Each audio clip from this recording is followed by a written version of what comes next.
Hello, traders. FX Pip Collector here. Today is Wednesday, November 27th, and I'm going to be analyzing the pound yen, starting on the monthly, working my way all the way down to the 1 hour time frame for the full top-down analysis. But also, don't forget to check out my website, fxpipcollector.com, if you would like to get access to my swing trade setups, my daily live streams on Zoom, and my 34 video trading course, all included for only $30 per month.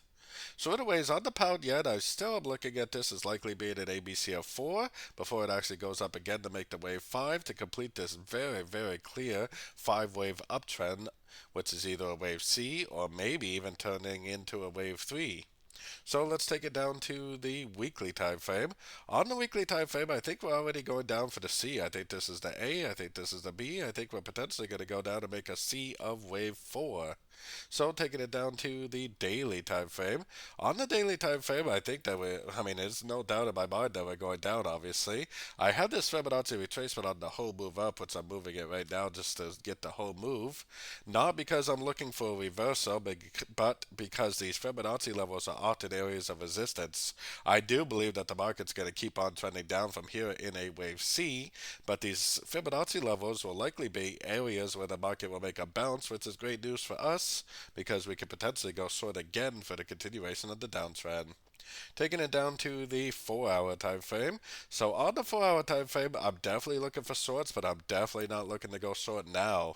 Really, the strategy right now is to be holding a short from either way back here or way back here.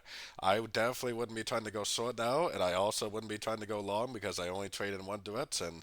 But I would patiently be waiting for a pullback to go short again for the continuation of the downtrend. So taking it down to the 1 hour time frame. So on the 1 hour time frame, the market could potentially just keep on going down.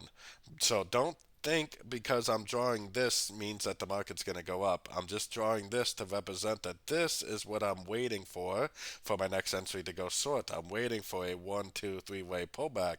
1, 2, 3 way pullback. Even this right here is kind of a 1, 2, 3 way pullback. So I'm waiting patiently for a 3-way pullback, a Fibonacci bounce, and a golfing move to the downside at a Fibonacci level to go short again for the continuation of this downtrend. So don't forget to join my free Discord group, which is linked over here in the corner. And as always, thank you and happy trading.